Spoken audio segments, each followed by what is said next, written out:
10, 5 to do signs, or you're gonna? Sure, if you want. I mean, I've got my computer. I can You're see gonna. what it is. Okay. Rabah said I had like 25, 30 Yeah, minutes yeah, sure, max. sure, sure. 25 minutes plus 5 for questions, and then we're gonna eat a bit of the coffee break, so we're not in a rush.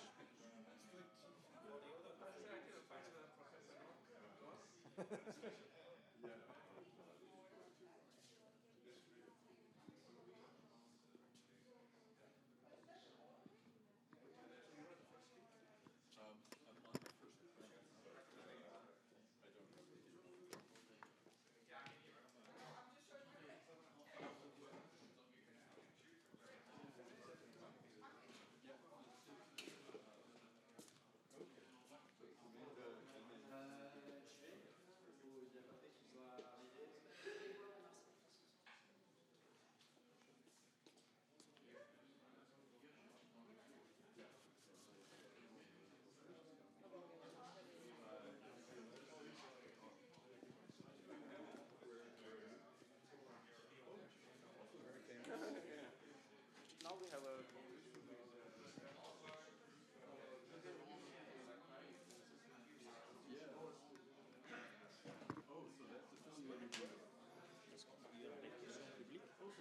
Ouais, d'accord. Aussi, une Et question, c'est... Fabienne m'a rajouté au groupe WhatsApp. Ok, ah bon, donc c'est parfait. Et justement pour ça que j'allais demander.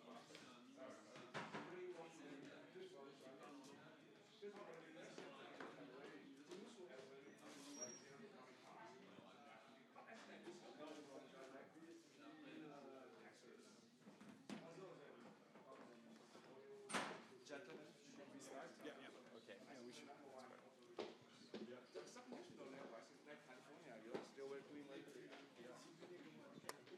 So good morning, everybody, both in this room and online. Welcome to the second day of this event, of this conference. This morning we're going to start with a session with 3 special addresses by Amanda Van Dyke on my left, Bien Wu, and Michael Ross. You're going to have approximately 25 minutes each, and then we're going to have the time for exchanges with the participants in the room and online. Amanda, the floor is yours. If we can put on the slides, please.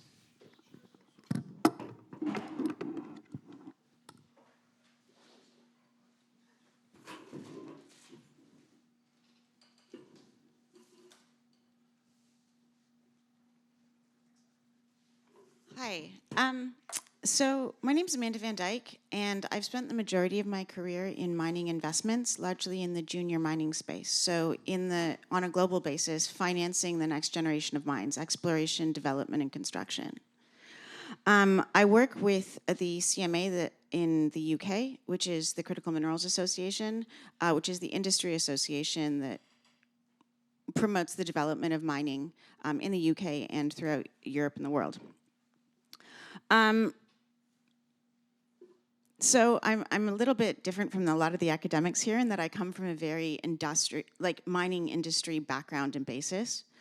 And the reality is, if you look at the facts of mining on a global basis, and I was going to put this put Africa's mining into a global context, both in terms of mining and critical minerals and the development of that sector, Africa has failed in the last 50 years to participate fully in the development of the mining sector. It's never been more than 8% of global extraction of minerals, and it's growing at a slower rate than most of the rest of the world, and it only represents about 4.5% of African GDP, which is far less than its potential, given that 30% of all of the mineral reserves in the world are located in Africa. Now, this is the prevailing, I would say, global perception of mining, and this is the head of the ICMM, the International Council for Mining and Metals, that the world needs a lot of critical minerals, and the only place they're going to be able to get them is Africa. And I'm afraid that this statement is completely and utterly incorrect. And I will prove to you over the course of this presentation that the world can, and likely at this point in time will, decarbonize without using Africa's minerals, unless African mining policies significantly change. let's just start with the premise of, do we need more critical minerals? And the reality is we do. Every major forecast in the world suggests that we need to double global mineral output in the next 25 years. And we need to probably quadruple, if we want to meet our decarbonization goals, the number of critical minerals that we produce to support decarbonization. This is what we actually extract in the world in terms of mineral resources and extraction. About a little more than half of that we're going to need going forward to both to maintain quality of life in terms of our material footprint is going to come from metals and minerals. Now, going back to what Africa gets out of that. This is since 1970. You'll see at the very bottom, Africa has really struggled to get above 8% of global output. This comes from global material flows, and the World Mining Congress tracks global metals and mining output. I can give everyone the sources later if you want to find all the data. It's mostly publicly available. But yeah, over 55 years, they've failed to get above that. During the last metals supercycle, when China basically doubled global mining output, they did so. I can make these slides available if anyone wants them. But when China doubled mining output, there is a perception that they did it by mining everywhere else in the world. But in reality, at the height, 2017, of the last metals and mining supercycle, China did it two ways. One, by increasing significantly their own metals and mining output and going to the closest person next to them with the most advanced mining industry to develop, to get the metals and minerals they needed to double global mining output. And that was Australia. Now, 40 is a negative. That's why it's red. In the rest of Africa and South America have significantly lagged the increase in global mining production. So that doubling in the last 25 years or so of global mineral production came mostly from increasing the rate of mining in China and Australia, and moderate increases in North America, Australia, and South America. Europe is the laggard. European mining dropped by 40% over the last 25 years. This is the ICMM Global Database. It covers approximately 15,000 facilities in the world, and that's how many, so 15,000 facilities in the world. You'll see in terms of the depth where the majority of them are. Contrary to popular belief, North America does still do a lot of mining and refining. About 330, a lot of people talk about mining and refining. Of these mines, about 12,000 of them are just mines. About 332 of them are co-located facilities where they have a mine with a refinery within a close proximity. Often, the thing about refining, which everybody is convinced is the way to make money in mining, is it's very rare that the things you need to make refining economically justified exist close to the mine site. You need a huge amount of infrastructure, chemical reagents, skilled labor, and energy in order to make mining economic, to make it work. Mostly, mining and refining hubs, as it were, are located in places where all of those things are readily available, including transportation infrastructure to get things in and out. And there's also the boogeyman in the room that nobody is discussing. In the last 50 years, starting in the 1970s with Jacques Cousteau, we started exploring the deep sea for minerals. Many of the critical minerals, this is the estimated grade of deep sea resources, and the first reserve was announced in August for exploitation of the deep sea. The reality is we could find almost all the minerals we need within the deep sea, and it will be likely the lowest impact environmental and carbon impact mining in the world, and it'll be in the bottom quartile of costs. So this is a new mineral province that could likely be at least 10% of global minerals, especially in the critical minerals space. This is the present endowment of global mineral reserves. You'll see that Africa has 20 to 30%, of critical minerals and minerals in the world more generally. Asia has a lot. A lot of the deep sea mining licenses that have been taken out so far have been taken out, interestingly, in Europe, in North America, mostly the US, and in Asia. China has a huge number of deep sea mining licenses. It is not legal yet. The UN and ISA has not yet legalized it, but they've been put on notice by a number of their member states and the United States of America, who's not a signatory, that if they don't legislate within the next 3 years a mining regime that allows the deep sea to be exploited, America will go ahead without them. And every deep sea mining company in the world is preparing to switch to the American legislation if the UN fails to properly legislate deep sea mining. And that will change the balance of global reserves. Now, why do I say this mining supercycle can pass Africa by? This is all of the global mining projects in the world by stage of development. So if you're going to build a large-scale commercial mine, you need about 20 years of investment in exploration and development to build that. This represents about $1.5 trillion in investment on a global basis. Only 10% of that has been invested in Africa. And if you're going to participate in the next mining supercycle, you need to have invested in advance. Unless you say, but wait a second, what about the critical minerals that Africa has more of? There, the story is actually worse. Only 6.6% of global investment has gone into critical minerals development in Africa. So the likelihood of Africa participating in the next 15 years supercycle in critical minerals is actually quite low, unless they can get people to invest in next generation mines. Why does it take so long, and why does it cost so much? This is the life cycle of a mineral discovery. It used to take a lot less time, but it usually takes 5 to 10 years to find it, to make the first discovery. Then, once you've discovered it, you need to develop the mineral resource and permit it and figure out how to get it out of the ground.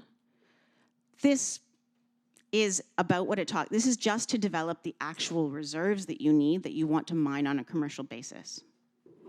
It can cost up to $200 million, which, by the way, is how much it cost Kamoa-Kakula, the world's DRC's greatest copper mine on the planet. That's how much money they spent drilling just to develop the reserves, not to build the mine, just to develop the reserves. And it was probably one of the fastest built mines in the world. And that's where we come to the next part of the problem. Over the last 20 years, we've tracked the development of mines. It takes over 20 years on average after you've discovered the mineral resource to actually develop it and turn it into a mine. That can be shorter in some places. Interestingly, this is one place where Africa has an advantage. You can develop a mine faster in Africa. But it's still a really long time, and it's still really expensive. Hundreds of millions get spent before you have one tiny little bit of mineral output, often billions. Now, the perception that Africa's got the mineral resources, it does have mineral resources and it does have mineral reserves. But this is what you need to actually build a mine. You need patient capital. You need millions of dollars of investment over the exploration and development timeline, right? Patient capital that's willing to wait that long to get a return on their investment. Then you need security of tenure. People are not going to invest the hundreds of millions required to develop a mine and then the billions required to build a mine if they don't think they have at least 25 years of runway to be able to mine and make a profit and return and recoup their investment. You also need huge amounts of infrastructure, roads, rails, and ports, access to low-cost bulk energy, access to low-cost bulk reagents. You need a skilled labor force increasingly for more high-tech mining. And you need a supportive and competitive fiscal regime, as well as a supportive government and community, because you're going to be there for 25 to 50 years as you develop and build a mine. The reality is, a lot of these things aren't available in Africa. I'm going to talk about 6 different metals projects, 3 that have done extremely well, and 3 that have done less well in Africa.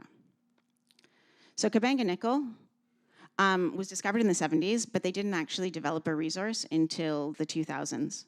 It's going to go into full production by 2030, and it's going to be relatively cheap. It's going to cost about $1 billion. Sorry, the percentage of country GDP should be the EBITDA margin.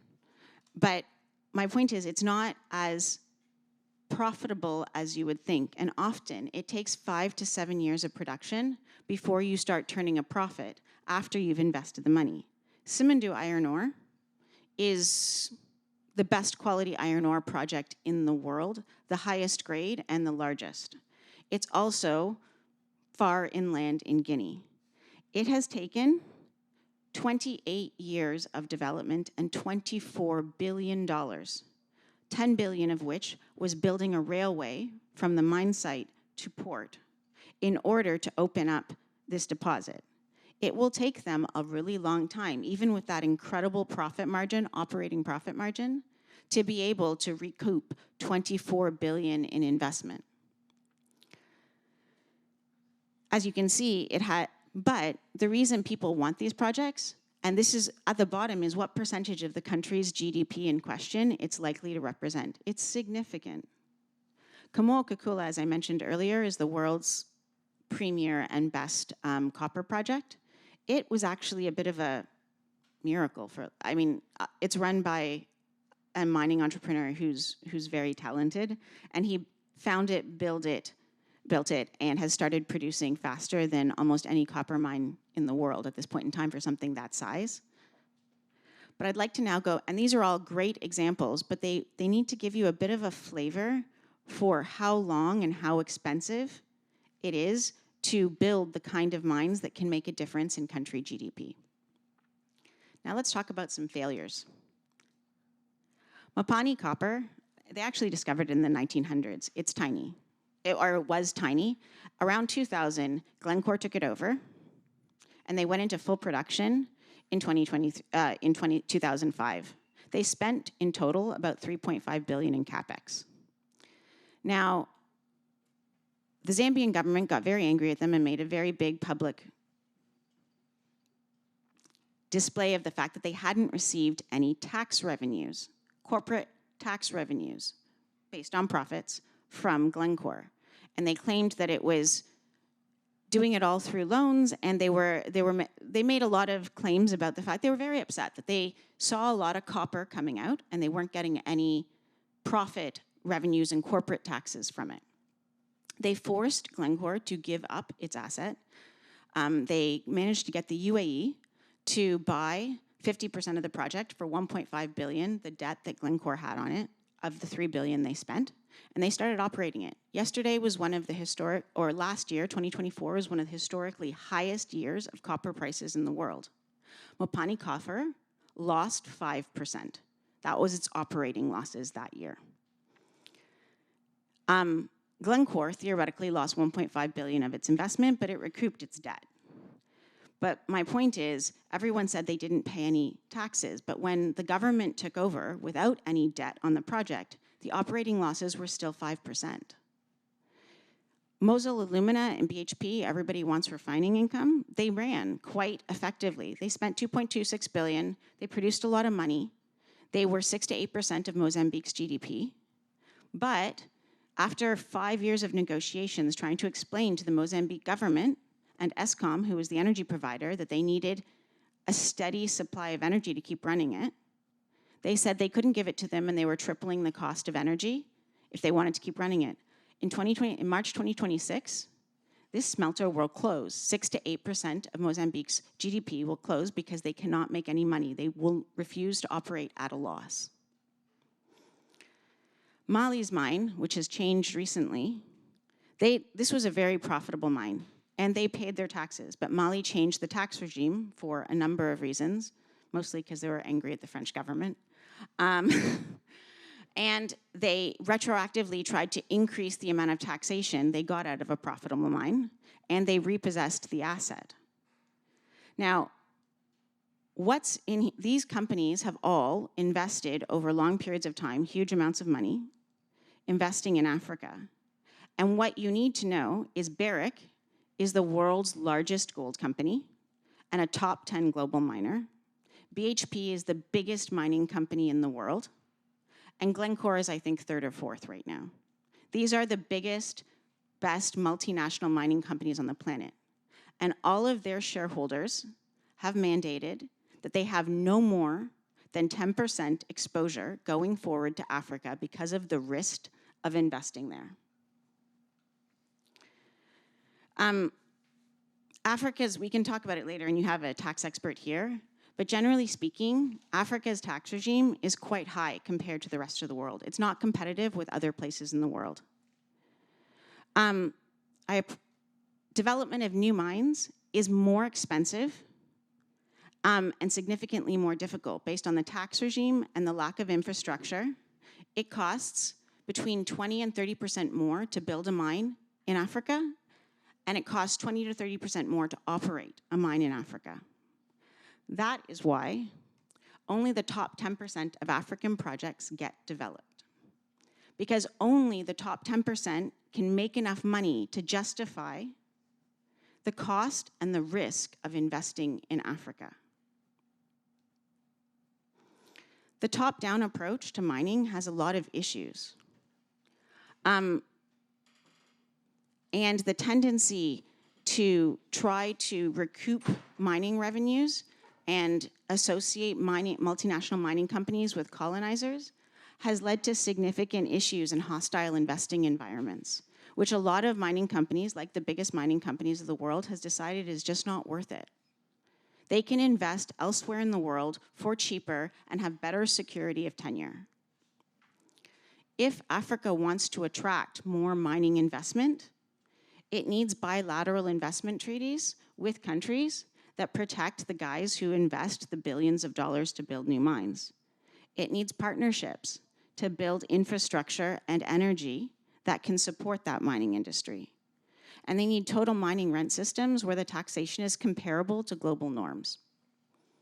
Other than that, they simply won't be able to attract the mining investment required for a top-down commercial mining industry.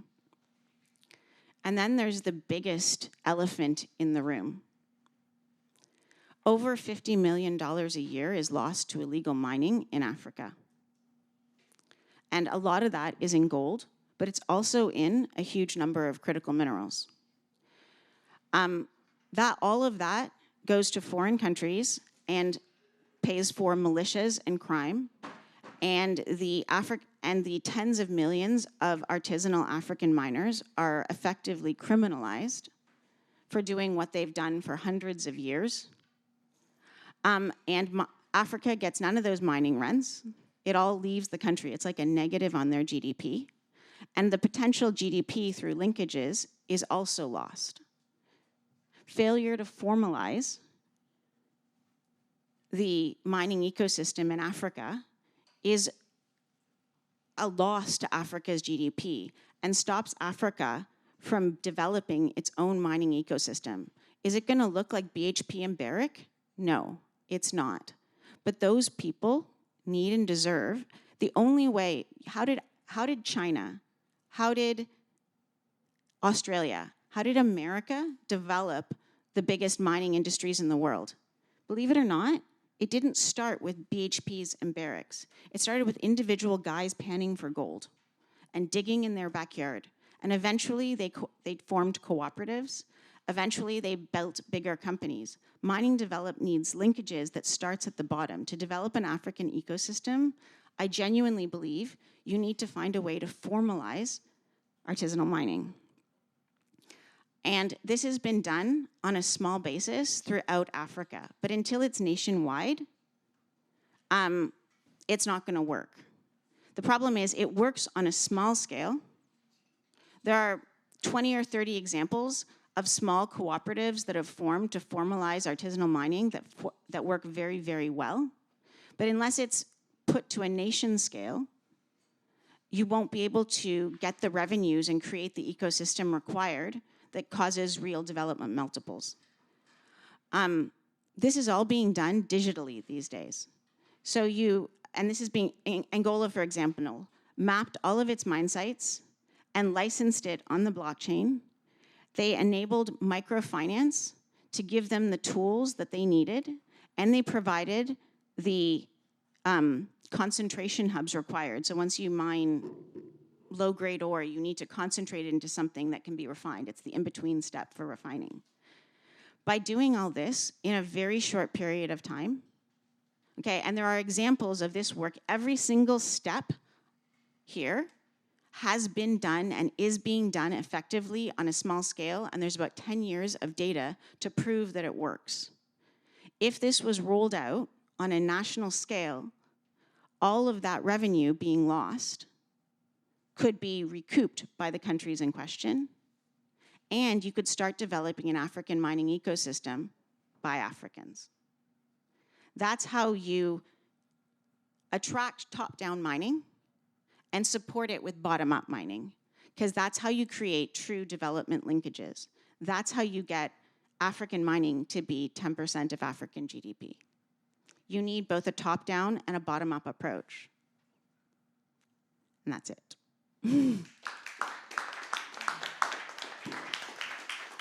Thanks a lot, Amanda. We now have time for questions and comments. Rabah, just take the mic. So I think there's a tension in your talk, and at the end you try to reconcile it by talking about top-down and bottom-up. But I don't think that's easily reconcilable, because you're essentially telling us that you want Africa's mine to be a giveaway for multinational, and at the same time you want it to be more inclusive. So if you want to convince us that the top-down and the bottom-up approach are reconcilable, why don't you tell us about the example of China and how China made it happen from the bottom up? So to be fair, top-down commercial mining and bottom-up are essentially two different industries. Like formalizing the artisanal mining industry and developing an African mining, like a more attractive African mining industry are two separate industries. But my point is you won't have a proper ecosystem until you develop both. They need to...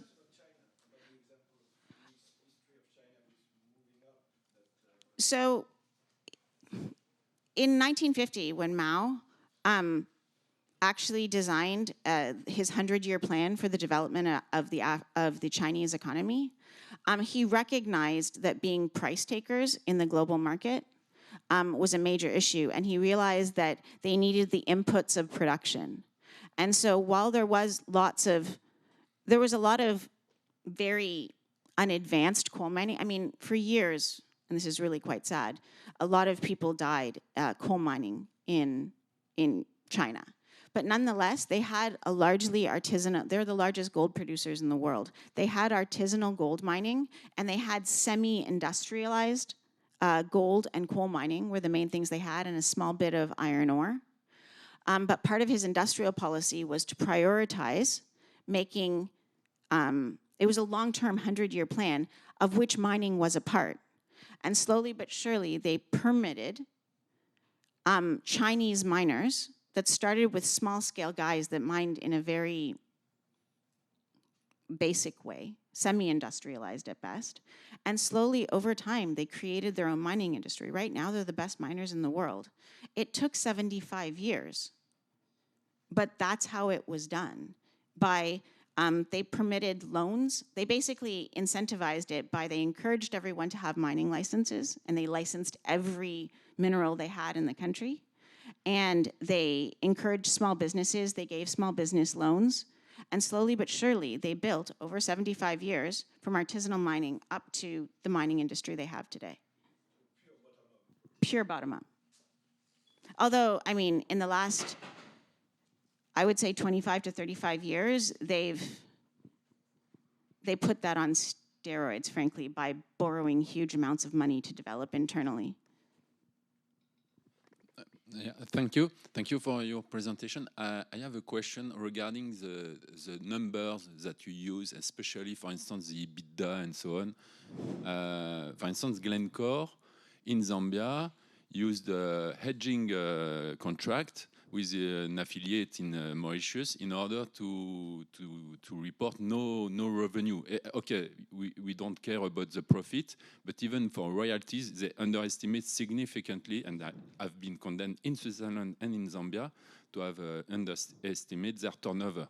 So I'm in tax, and I see a lot of way to manipulate the profitability of any plants, any firms, any economic activities by increasing costs and so on. So did you check, for instance, or compare with, for instance, the oil production in Africa? To be, I agree that it may be more costly to produce and to mine in Africa, but from where your data? Only from the financial reports? Because we don't have even the country-by-country report, the Dodd-Frank Act didn't. In terms of what they made on that particular project, I don't doubt that Glencore took advantage of every single mechanism available to them to make themselves as profitable as possible in places where they would pay the least tax. That's tax planning, that's what they do. I'm assuming what they did was within the legal parameters of their mining license, but nonetheless, they did invest a lot of money. The proof that I think, what actually proves how profitable they were and weren't, did they manipulate prices slightly? They might have, but nonetheless, since that project has been run with no debt by the government of Zambia and a UAE 50-50 joint venture, it's losing on OPEX at international prices. So if you just compare the project in 2024 to the way Glencore was running it, do I know the specifics of what price they reported for copper in the earlier years? No. And did they probably push it 5-10% here or there to try to maximize their tax position? No doubt.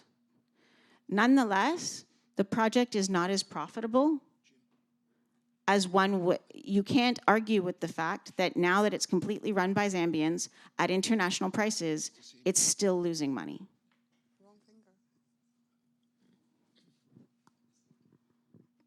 I have one question. First of all, super interesting to have the industry perspective.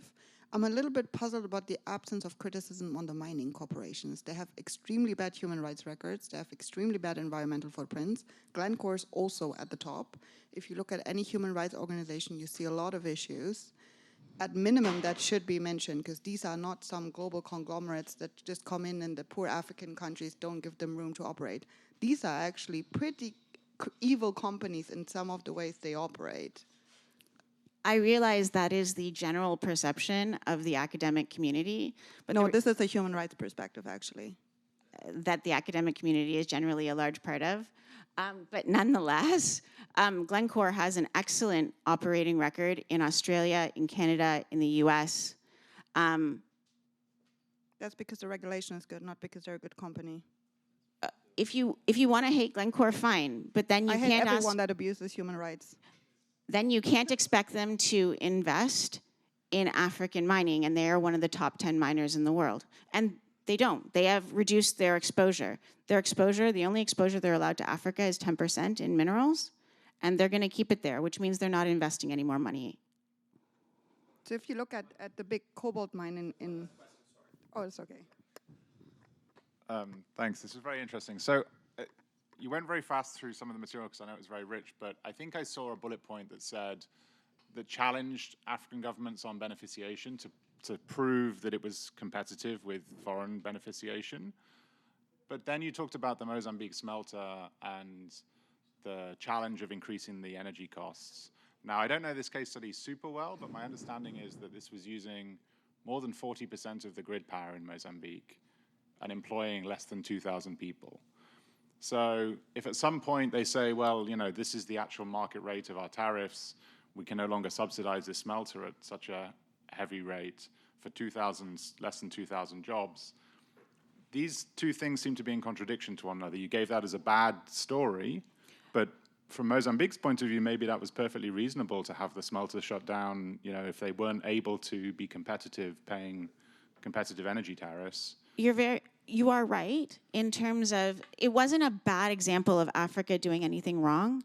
My point is, if you want people to, a lot of African countries think that their solution is beneficiation, that they should refine in country.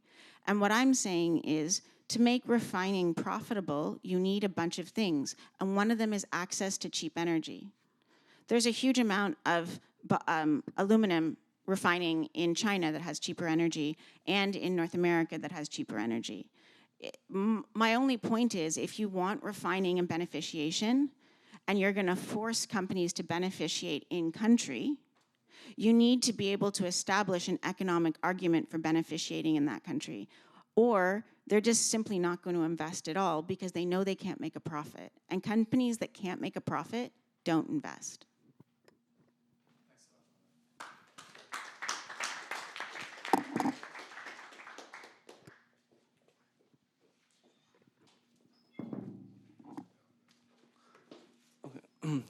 Good morning, everyone.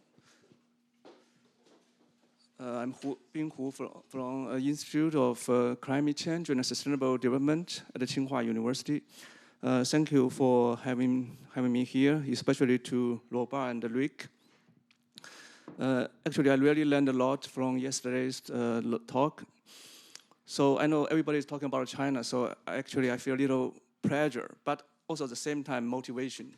So I really want to introduce what's China doing and what really happening in China. So today my topic is from industrial development to systemic stewardship, China's critical mineral policy as developmental geoeconomics in the green transition. So today my talk will be divided into 4 sections. The first one is background and the motivation. So first, I just want to show you why the carbon neutrality goals now is very important in China, because it is included in the national strategy. Because in China, we have 2 very important goals. In 2075, we want to achieve the basic modern socialist country, which means our economy, per capita economy should be the same as developed, in the middle of the development economy. That's the one goal. The second one, when Communist Party have like 100th anniversary, like it's 2049. China wants to build great modern socialist country. So this actually is consistent with China's carbon neutrality goals. We will be carbon peaking before 2030. And also, last month, we just announced the new NDC, right? In 2035, our greenhouse gases will reduce 7 to 10% compared to the peaking level. And in 2050, probably we'll achieve CO2 neutrality. And 2060, we'll achieve carbon neutrality. So the international agenda is consistent with China's internal goals. So that's the general picture. So for the carbon neutrality path, yes, I just mentioned that like before 2030, we'll achieve peaking, and 2060 is all the greenhouse gases will be carbon neutrality. So, but yesterday when I talked to some experts, also like previously, lots of people worry about why in the past few years, China's coal still increased, right? Although we achieve a great, I mean, we have a very good development in renewables, but at the same time, we still have coal increase. Just a few months ago, I wrote a paper with Professor Derrickson from Villanova University from US. We try to explain why that's the case. Because in the last few years, the demand for electricity in China increased a lot. So although we build a large capacity for renewables, but it still cannot satisfy the demand for electricity increase. The increase in electricity due to 2 main reasons. The first one is we build lots of AI centers, data centers, which have large demand for the electricity. At the same time, because now the wind turbines, solar panels, and the batteries becomes the new, we call the neutral export. That's becomes the main drivers for China's exports to the global market, which also requires a lot of electricity. And the last point, yes, I think we have another point, is the electrification rate in transportation and the building sectors increase a lot. So actually, this is very good for the long run, because as long as you have a high electrification rate, as long as we have like renewables for electricity, then we'll be fine, in good shape, right? So that's the reason behind that. But from the data in this year, we already showed, we already see that the CO2 begin to decrease in China. So which means probably the increase in renewables will satisfy the increase in electricity demand. So probably I can't say 100%, but I think this year probably have a high chance to be the carbon peaking year. So I think that's why we'll be fine. So that's basically the story for China, like the carbon pass.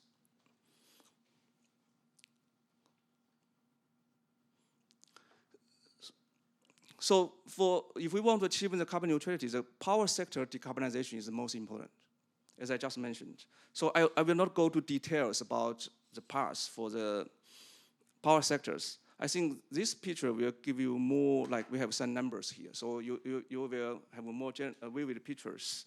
For 2060s, we will have non-fossil electricity for more than 90%. And the electrification rate will be like 65%. So we have a projection for the electricity demand will be 14 trillion kilowatts hours. And also more plus 2 trillion kilowatts electrolytic. So in that case, which means in the next few decades, the Chinese renewables will still in very high speed, which means we will have high demand for critical minerals for sure. So that's why critical minerals will become very important strategy for China, because that's consistent with China's strategy, with our carbon neutrality goals, and with China's national strategy for internal economic development. Also, China actually will have 1+N policy package. So Chinese government really take this very seriously. So we have 5 indicators, like green, low carbon, and the circular economy. So the critical minerals will be part of, like circular economies now is also will be the high priority for the Chinese government. Because China now have very good technique for example, like battery recycling. Also, energy efficiency is another very important indicator. CO2 emissions and the share of non-fossil energy consumption, carbon sink capacity of ecosystems. So also we have like 10 key tasks for carbon peaking.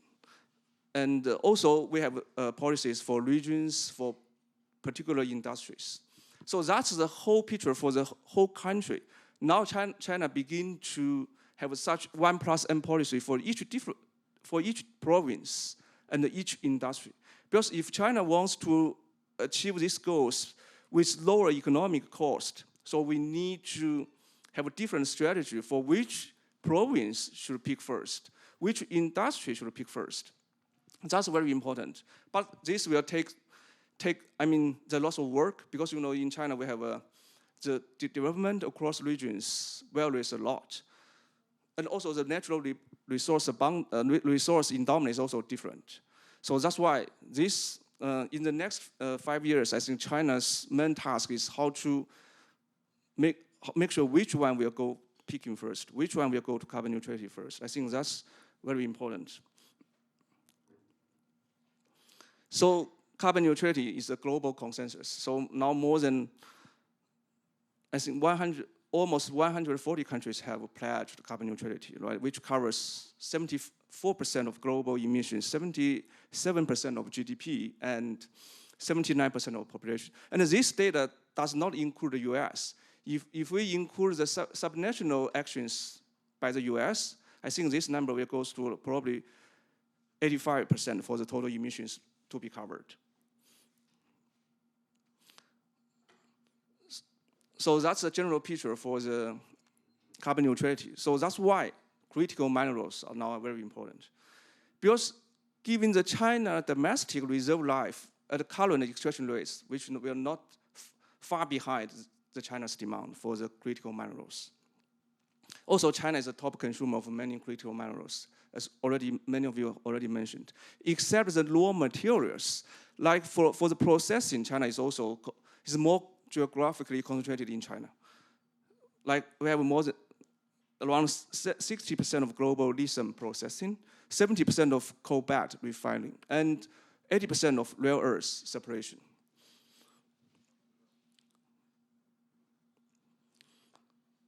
For example, like lithium battery, I think already lots of you mentioned this point. Like for the lithium batteries, this will be concentrated in mainly concentrated in 4 countries, like Chile, Australia, Argentina, and China.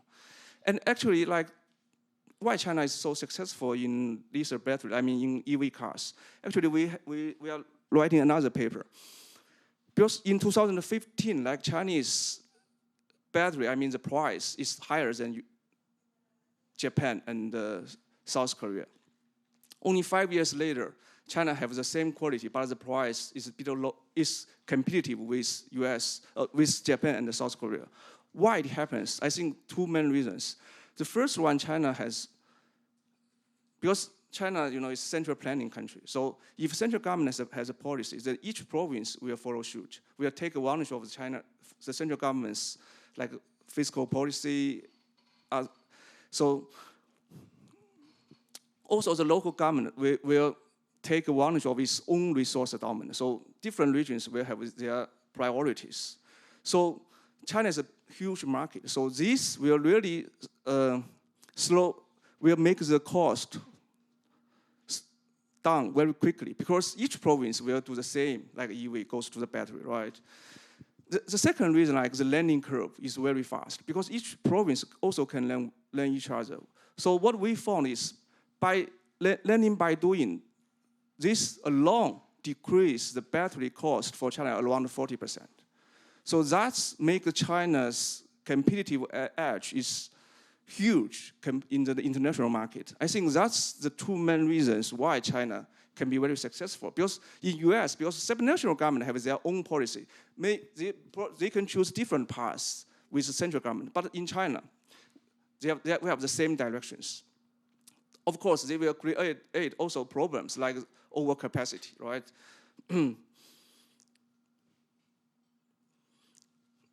Another important thing we need to notice is that China imports a lot from developing countries like transitional minerals. Although the totally trade in goods only account 4% from developing countries, but the transitional minerals account 40% of all trade from China, from all the countries. So, which means China's policy will have a big impact on the developing countries' economy or other aspects.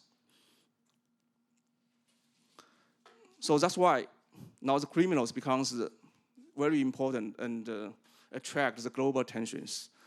It is the foundation of global net zero, and demand will grow, and the concentration risks, like many in China.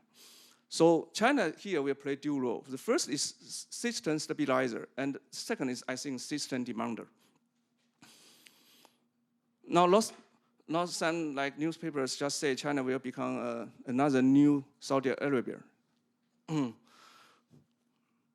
So that makes China in the center in criminal competitions. So in this study, what I want to show you is, because I think in previous the policy study for China critical minerals, the industrial policy and the geoeconomics studied separately. But China used both across the entire chain. And also, previous study leads to misconceptions like zero-sum competition only. But actually, that's not the case. So here, I think you already know like developmental geoeconomics, like the combination of both developmental logic and geoeconomic logic. And in China, like internal upgrading is reinforced with external system shaping in China. So I will show you how it happens. Like mainly, like for example, for minerals, materials, components, systems, that's the production chain, entire chain for the industry. And for the developmental instruments, we use, like for example, state-owned enterprise consolidation, green mining, and research and development, standards, local fiscal incentives, demand pool, like EV, PV storage. For geoeconomic tools, we use outbound investment, export control, technical restrictions, and the trade finance tools. So in here, we try to answer, how does Chinese integrate industry upgrading economic statecraft across the minerals, materials, components, and system chain? So the second part is China's domestic foundations. So it rests on a complex domestic project of China position self-defense and industrial self-development, focusing on 4 pillars. The first one is industrial coordination, technique upgrading. The second one is green transformation and circularity. The third one is regional integration and cluster development. The last one is financial innovation and RMB trade settlement. I will introduce each one. First, let's have a quick look about China's development, like how to combine these 2 strategies. I think in the first part, like before 2015, I think it's reactive response. In this stage, China mainly focusing on resource protection, export quotas, and the state control consolidation. So in this period, like the economic measures were relatively blunt, generating friction without yet constituting a coherent strategies. The second period is from 2015 to 2020. In this part, like industrial upgrading, Belt and Road expansions, and green mining pilots. In this part, the developmental tools start to overlap with geoeconomic instruments, like overseas resource investment, long-term offtake agreements. So here, but in this stage, geoeconomic measures were still largely motivated by supply security.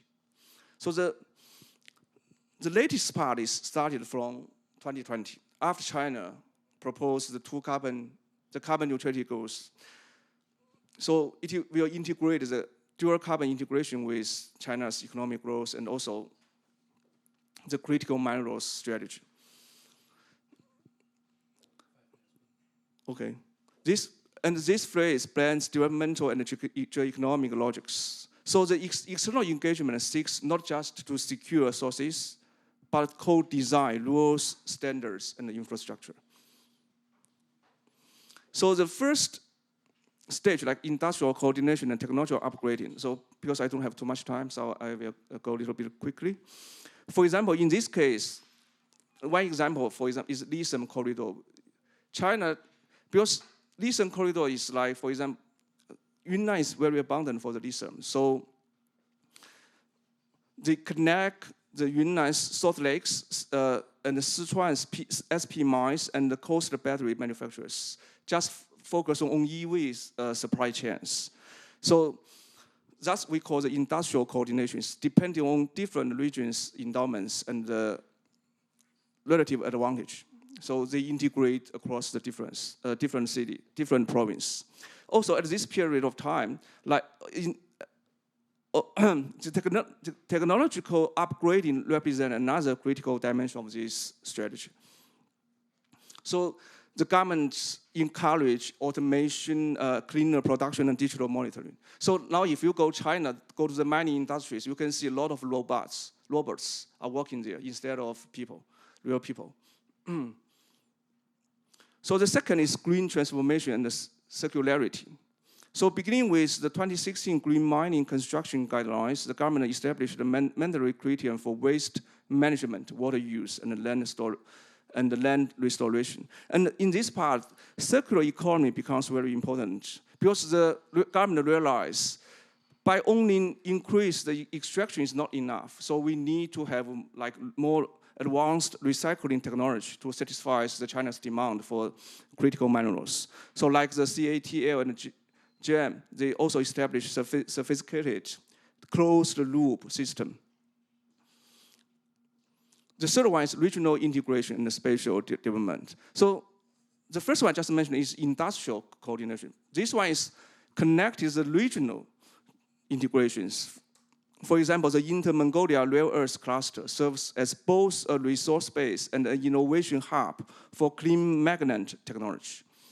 So in this part, from a developmental economic perspective, this spatial strategy uses critical minerals as a lever for inclusive modernization, lowering regional inequality while strengthening domestic supply resilience. The last part is financial innovation market enabling. Like we use sustainability-linked bonds to funding green mining and processing projects, use strategic reserve fund to counter cyclical stabilization against price volatility and RMB trading platforms. So in short, financial innovation is a bridge between developmental and geoeconomic dimensions. It enables China to keep back up its industrial ambition with adaptable financial capabilities, while signaling support for the sustainability in cross-border investments. So the third part is external engagement. Still, we have 4 pillars. First one is resilient supply chain for green development and the green standard setting. So this strategy is like a bigger picture, like the government goes to the front. We have, for example, the first big one is Belt and Road Initiative 2.0, like we want more green, open, and clean. The second one is resource-rich partners, explicitly highlighting green mining, local industrialization, and the shared standards. It's joint statements. The third one is multilateral forums like BRICS, 4CAC, China, Latin Americans Cooperation, China, Central Asia Summits, to promote green mineral and ESG corporations. So that's from government perspective. And from firms' perspective, now different firms have different strategy in overseas investment. Here I summarize like 6 different investment strategies by the firms in China.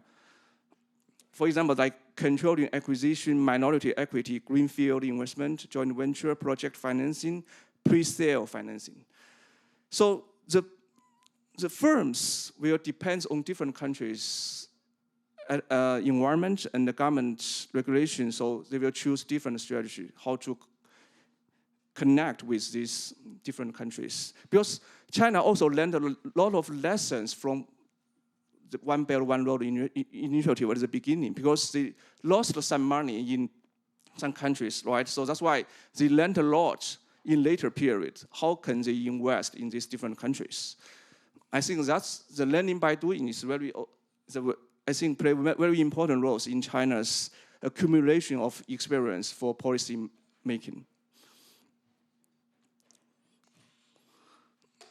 So, yeah, I think this probably people really care about that is like in recent, especially starting from last year, like China used export controls, licensing, and the technology restrictions, like, which means China now towards a more calibrated instruments. So that's why I totally agree with Professor Kevin. Yesterday mentioned that now China probably use this kind of policy as a test, because China now facing the competition from, especially from US and also EU, right? Because US also have like lots of export policies to control China's, for example, renewable industries. So I think China probably, because I think China don't have too many tools. I think this will be one of the tools China can use. So that's why China wants, also, as I just mentioned, China has a learning curve, because since the One Belt, One Road initiative, China really learned a lot from previous experience. So China knows how to play with these tools more efficiently. So I will not go through all of the details of these policies. So the last part is financial integration and monetary cooperations. So this will build an alternative layer of resilience into both domestic and international green transitions. For example, I think just a few months ago, when China and Australia have a steel mineral trade, I think China requirement to use RMB as exchange. But I think this finally failed because the reason probably China because it want to use only RMB for the settlement in the mineral trade. But that's which means China in the future, China will promote RMB trade in commodity and the mineral trade. I think that's one of the steps China wants to make RMB more international. Also, efforts to align BRI-related lending with green investment principles. Okay, for the policy implication and assessment. Can you move to the conclusions? Okay. Okay. Just go quickly.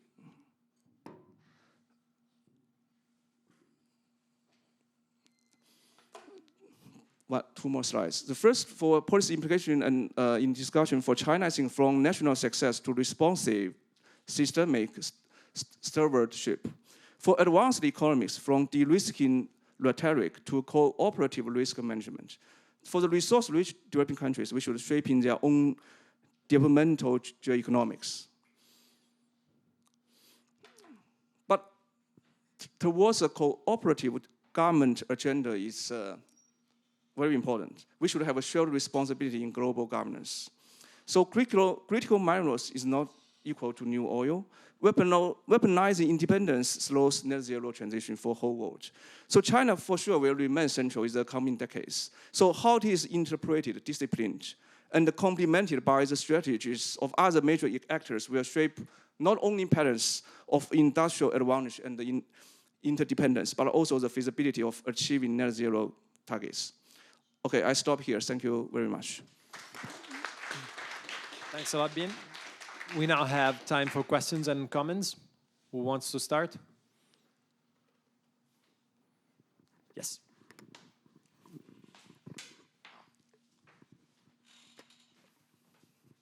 Thank you very much. I have just a quick clarification, actually.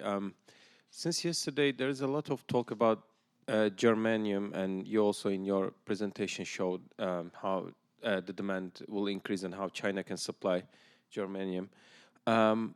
However, like its use mostly dedicated to like non-terrestrial solar panels. Like it is used in some solar panels, like very high-tech solar panels and some other technologies. But other than that, like, is it really as big of a deal as we make out of it, like in terms of climate change and like clean energy? Yeah, clean energy only part of that. That's for sure. Yeah. Because it has an used for other aspects too. Yeah, not just for clean energy. Thank you.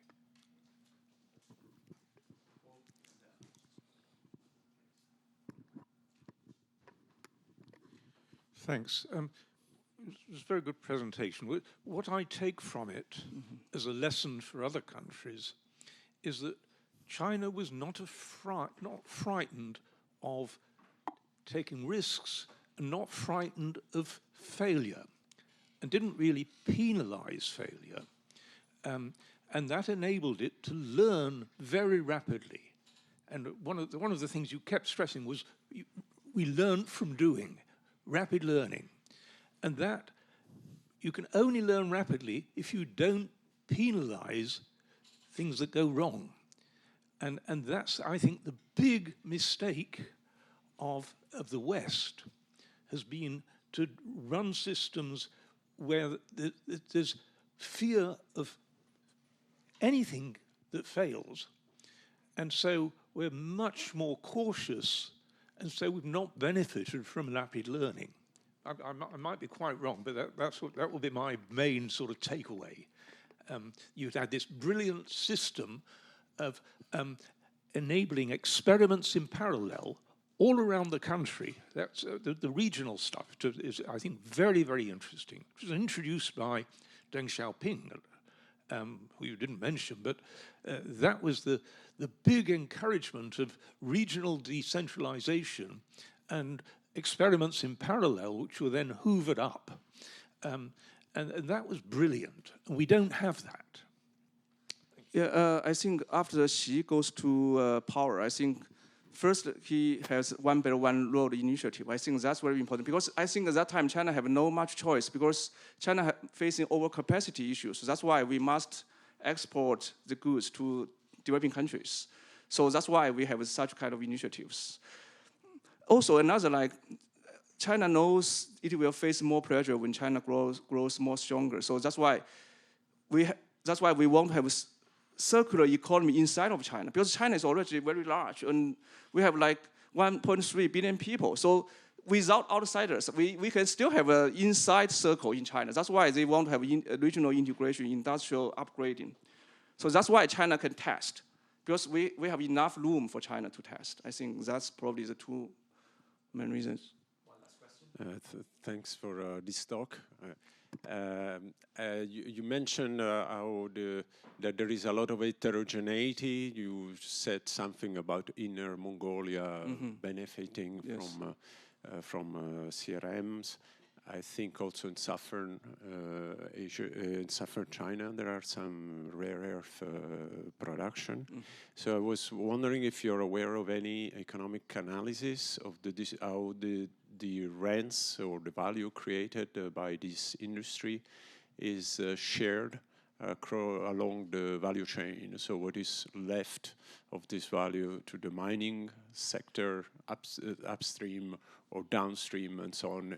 Is it organized through just markets, or are there large firms that dominate and make the prices at some stage and so on? So you're not going to make another talk, but maybe if you can hint us towards some readings on these issues, please. Yes, for example, just give a quick reply, because in Inner Mongolia, like although rare earth is abundant in that region, but the government also helped it become a more technology advanced region. That's why I just mentioned, because China uses lots of robots and data center in there, so this will make more resource efficiency than before in the Inner Mongolia regions. So because China realized the recycling is very important, and increase the resource efficiency also very important for these regions. Because if you just you can't extract more from these regions, because it means more environmental regulations. So the people want more like good life. So that's why China's also pay attention to like environmental regulation in these regions. And China's main, I think, for the next few years, China's main objective is to have high quality economic growth, not just like the growth before. Although we have 10% increase in economic growth, but now China, I think they want more like high quality growth. That's one of the points. Yeah. Thanks a lot, Ian. Thank you. Michael, the floor is yours.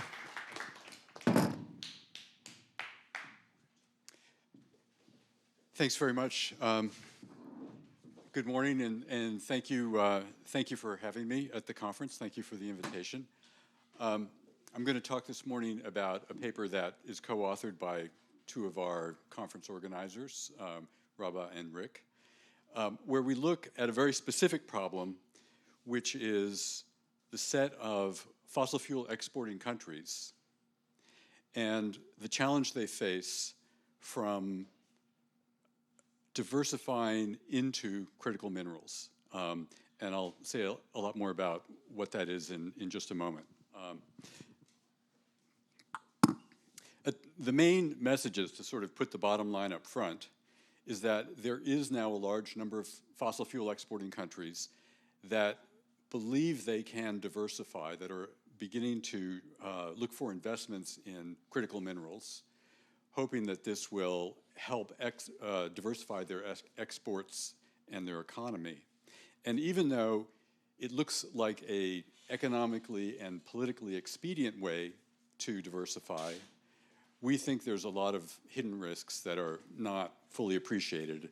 And so our paper is sort of an argument about why this is not such a great idea, and urges some caution and compensatory measures. So what are we talking about? We're focused on the countries that are economically dependent on fossil fuel exports. That is, we're not interested in how important those exports are for other countries. We're interested in places where fossil fuel exports are important for that country, for that country's economy. If we use the arbitrary cutoff of 40% of fossil fuels in total exports, we have 30 countries around the world that we define as oil and gas dependent. And even though it's common to think of oil and gas dependence as a sort of Middle East phenomenon, only about a third of these countries are in the Middle East and North Africa. 7 are in sub-Saharan Africa. 5 in Latin America. 4 in the former Soviet Union. So they're geographically quite diverse, and they all tend to face, in fact, by definition, since that's the set of countries we're looking at, by definition, they face this challenge of export concentration, very little diversification in their export basket. Why is this a problem? This is sort of probably more in Raba and Rick's specialty than mine, but clearly there's research showing that they are highly exposed to export, or rather to global price shocks, hence much more volatility than is otherwise valuable. Citizens tend to have fewer economic opportunities with a less diverse economy. More economic diversity implies more different kinds of knowledge embedded in the population. Innovation comes from combining different kinds of knowledge held by different people. So there's simply benefit, I think, from having a more diverse economic portfolio and more opportunities for innovation, more opportunities for growth. We also tend to see in fossil fuel dominant countries that the government plays this outsized role in the economy.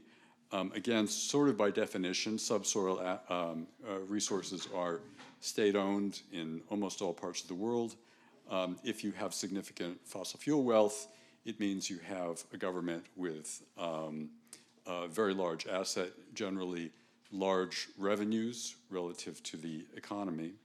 But it also tends to mean that you have a much smaller private sector, often dependent on those government revenues and not with the autonomy and dynamism that you might otherwise find. Finally, you have myriad dangers of the so-called resource curse. That's a little bit beyond the scope of our paper, but as a political scientist, I can't help but notice that of these 30 countries, only 7 of them are democratic. This is overwhelmingly a set of undemocratic countries, and other research suggests that that is in fact tied to the fact that they are highly dependent on fossil fuel exports. So there are many things about being a fossil fuel exporter that are perhaps good, but others that are not so good and perhaps not so obvious. And this is why we see a growing number of fossil fuel exporting countries interested in diversifying into critical minerals. This is geologically possible because there is a lot of overlapping location, a lot of co-location of petroleum resources and critical mineral resources. So there seems to be a sort of geological opportunity to move from one extractive sector into another extractive sector. We count these countries as already having significant efforts in attracting investment or making investments in critical minerals or developing new legal structures or institutions to attract investment in and help develop critical minerals. So it's not a just 1 or 2 countries. This is a growing phenomenon, and for those of us who focus on or are especially interested in fossil fuel dependent countries, it's something we need to pay more attention to. The challenge of diversification is in a lot of ways, I think, getting more urgent. So the motivation to go into critical minerals is well-founded. For one, oil exporters have become increasingly isolated in the kinds of export baskets they hold. So data on export diversification is scarce and terrible and filled with errors, but there is one good data set released by the IMF in the mid-2010s that uses Comtrade data, bilateral trade data, to fill in many gaps and correct many errors in export data. And going back to 1960, you can see that most countries in the world, the oil exporters in red, the non-oil exporters, everybody else in blue, by and large, they were all relatively concentrated in their exports. That is, the old characterization of low and middle income countries as banana republics, as single commodity exporters, was based on many actual cases. It was largely true. But there wasn't so much difference between countries with fossil fuel wealth and countries with other kinds of agricultural or mineral wealth or other exportable commodities. But over time, those without fossil fuel wealth have diversified significantly. Moving down in the export concentration index implies more diversification. But this has been much slower and more challenging for fossil fuel exporters. And looking specifically at the African countries, the divergence is even more dramatic. Again, going back to 1960, countries that were sort of long-term fossil fuel exporters have actually become more concentrated in their export baskets over time, while collectively the other countries in Africa have gradually become more diversified. So we think this is a special challenge, a special problem, and that there are indeed special benefits from greater export diversification. On top of that, if you're a fossil fuel exporter, you're paying attention to something discussed quite a bit yesterday, that demand for oil is expected to flatten out after 2030. This is from the most recent IEA report, looking at growth in oil demand, not total, but growth in oil demand, quite high coming out of the epidemic, slowing down in the last couple of years, and expected to flatten out in the 2030s. So there may be indeed significant oversupply in the oil global oil markets in the coming years. Hence, all the more reason to move out of dependence on this one commodity. On top of that, making this further a priority is that many fossil fuel exporting countries provide subsidized fuel to their citizens as sort of a kind of a citizenship bonus or an economic, rather political payoff, depending on how you look at it. And with high population growth, there's less and less of their oil available for export and hence to be sold at the higher world price, and more of it consumed domestically. And interesting fact, population growth rates are exceptionally high in oil exporting countries. Reasons are complicated and beyond the scope of the paper, but just one example, looking at French North Africa, population, the incomes of Tunisia and Algeria roughly equal 4,000 per capita in Tunisia, about 5,000 per capita in Algeria. But fertility rates in Tunisia, 1.7. In Algeria, where incomes are higher, 2.7. And this is characteristic throughout the oil-producing world. High population growth rates and the availability of fossil fuel subsidies means less and less of their oil is available for export.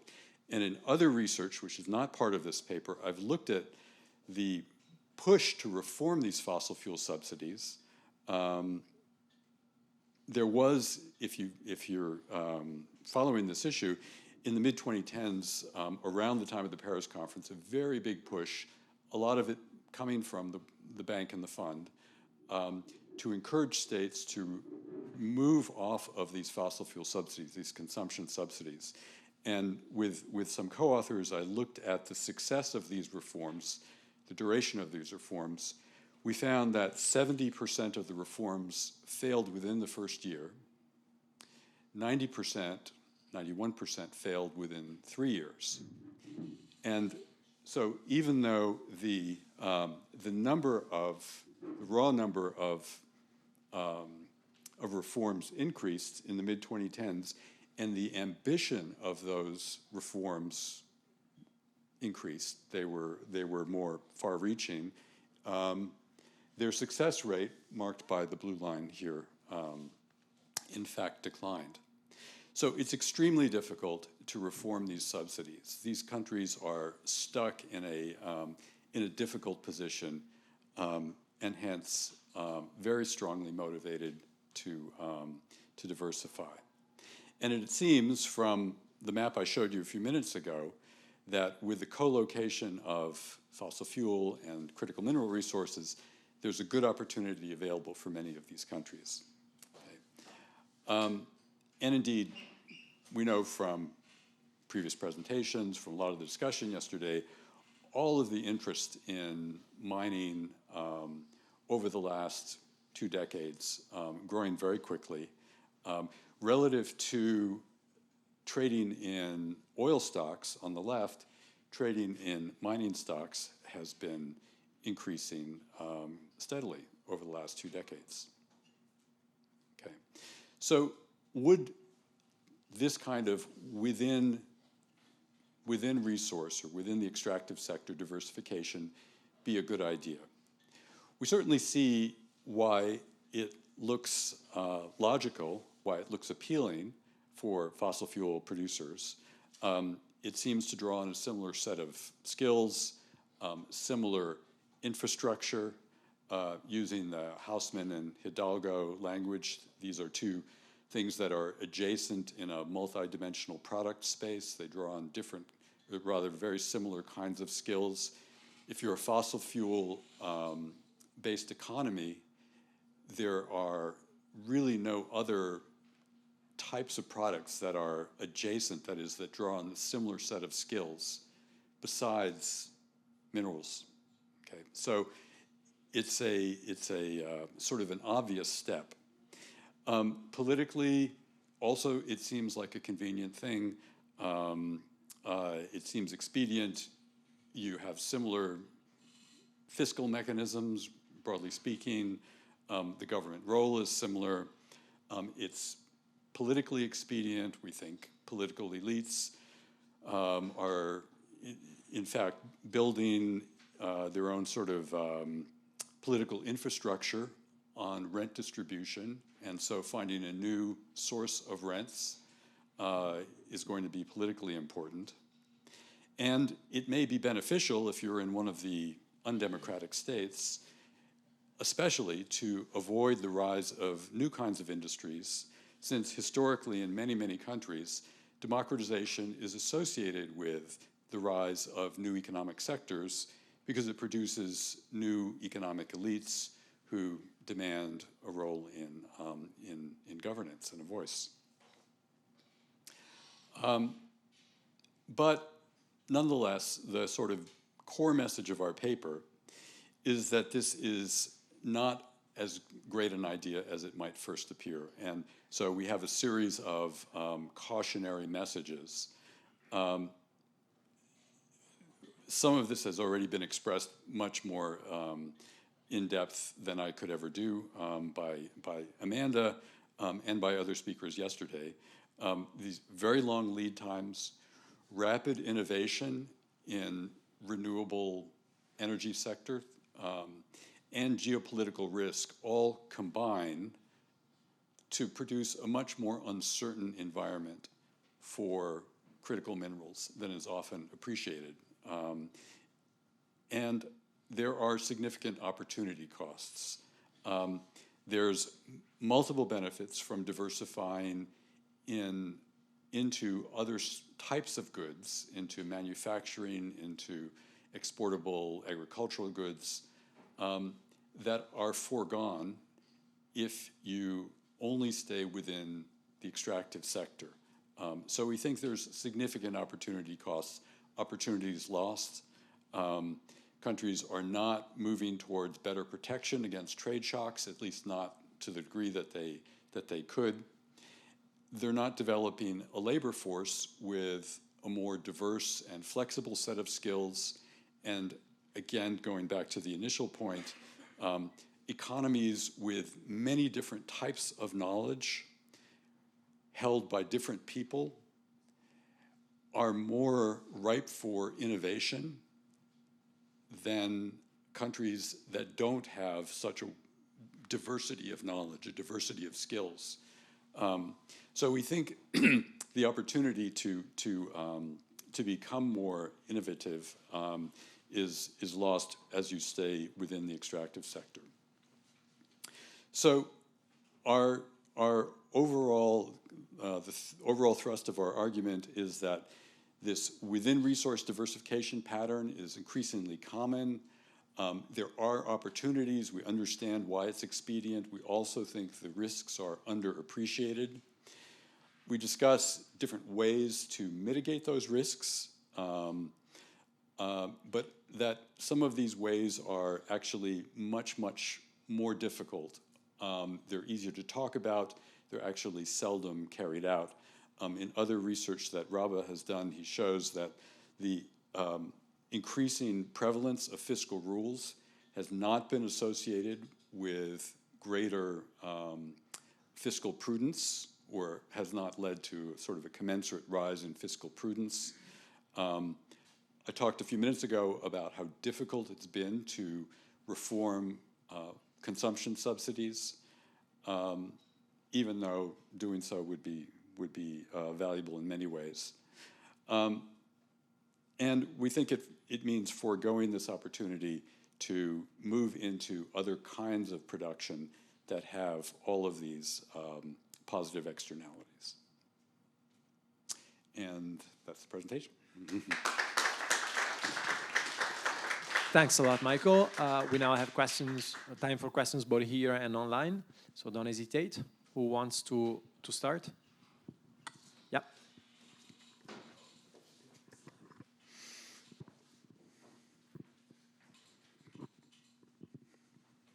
Thanks, Michael. Very interesting work. Looking forward to reading it. So you put forward a pretty convincing case about the desirability or undesirability of going down this path. I wonder about the feasibility. So you talked a little bit about this adjacency aspect. Yeah. But I'm also thinking about relative to other kinds of export diversification strategies, which I know you've worked on as well. Just sort of naively, this might look like a more feasible path, including from the point of view of sort of competitiveness pressures, Dutch disease pressures, that kind of thing, because mining is highly internationalized, highly capital intensive. You know, you're going to be importing most of the capital goods, using your fossil fuel rents to do so. Yeah. So just in terms of other manufacturing exports, which has obviously proven very hard for oil producers to get into. Yeah. Could you comment on this sort of the feasibility of this strategy rather than the desirability of this strategy? If I knew the magic formula for export diversification in fossil fuel exporting countries, I'd be delighted to talk about that. It's something we've not seen very often. Sometimes it's simply a byproduct of depletion. And so sort of mechanically countries wind up diversifying because this sector declines on its own accord. There is a handful of countries that seem to have found ways to diversify, but you know, let me put it this way: your point is well taken. That that this is a very difficult path. We think it's nonetheless one that should be pursued more seriously, and that simply moving within the resource sector, it is expedient. It is the path of least resistance. It does have all these obvious advantages, but we think the risks are also underappreciated and need to be, if nothing else, recognized and addressed through different kinds of measures.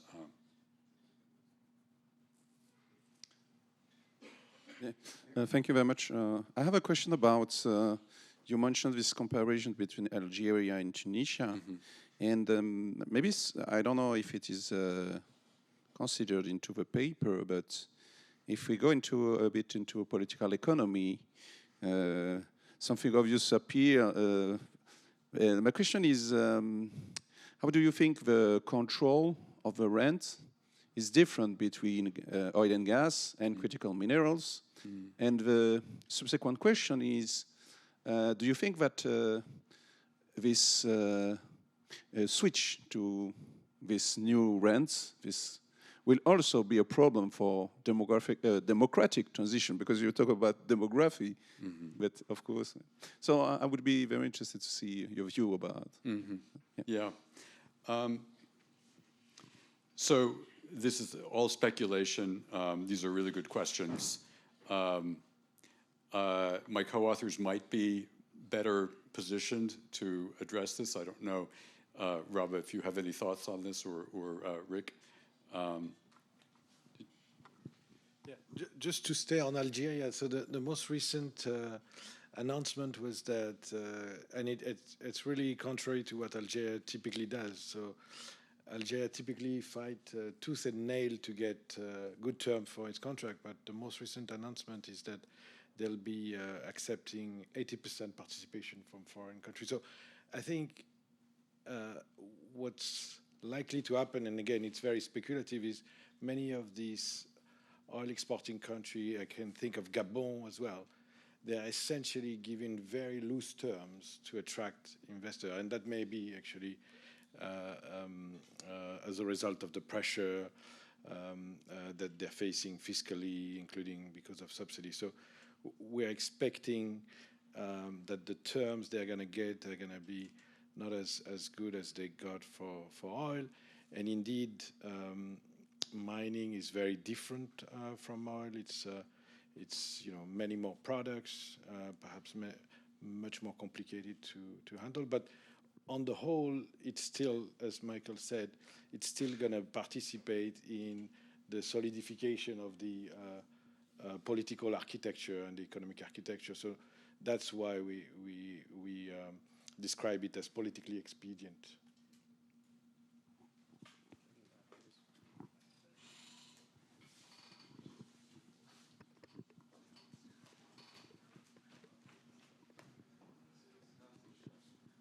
Thank you very much. You mentioned the link between the fertility rate and the fact for a country to be an oil exporter.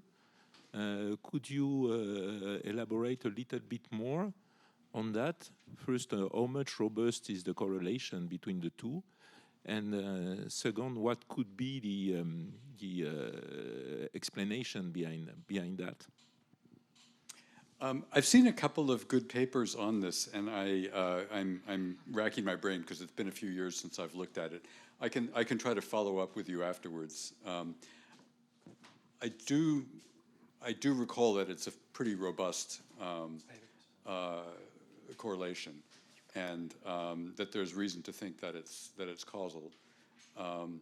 It's not too surprising in that one of the effects of oil, and I can talk more about this, is that you tend to have much lower female labor force participation for a variety of reasons. But one is that you because of Dutch disease effects, you tend not to have the kinds of industries that draw women into the labor force, the kinds of opportunities to go, for example, into light manufacturing and move more readily into other kinds of jobs. Moving into the labor force is this major step toward reduced fertility. And so having fewer women in the labor force is probably an important reason why population rates are higher, why fertility rates are higher. I have one last question from a participant online, Gaston. So if we focus on oil-rich countries in sub-Saharan Africa, so Rabat, you were referring to Gabon a few seconds ago, do you think that diversification is feasible also for these countries that are currently facing issues related to political instability and conflict? So this is a point also related to the presentation by Dominic yesterday. That's a much too difficult a question for me, so I'm going to turn the microphone over to one of my co-authors. Okay. But maybe. Okay, thank you for the presentation. I'm just thinking about because now most countries will go to renewables, right? So which means in the future, oil and natural gas will more focused on concentrated in Middle East countries. So this will create another risks. Right, because for example, China now import more than 70% of natural gas oil from Middle East and Russia and other countries. Right. So if China goes to more renewables, right, we'll depend less. Right. But because in Middle East countries, they have the cost is lower for producing the oil, natural gas. Yep. So this will this will concentrate in few countries. Right. So right. how about that risk? Have you considered about that part? Thank you. Go ahead. I was going to offer to answer the Gabon question because I know a lot about it. Please. As it happens, Gabon is one of the oil-rich countries, but it actually has two critical minerals which it's looking to develop. It's already a significant global supplier of manganese, and it has some of the highest grade low-cost manganese, and it's got 20 or 30 years of successfully with Imerys producing manganese, and it's provided good diversification to their economy. And in addition, they have significant potash deposits, and those potash deposits are more economic than normal because they can turn it into a high-grade fertilizer using gas internally because it's in situ. It's a water-based deposit, an underground water-based deposit, but they can actually use the gas to refine it in country. And I think Gabon is one of those countries that slightly disagrees with your premise that's using this to diversify away from oil and gas quite successfully. So I think there is an opportunity if it's managed properly, in my personal opinion.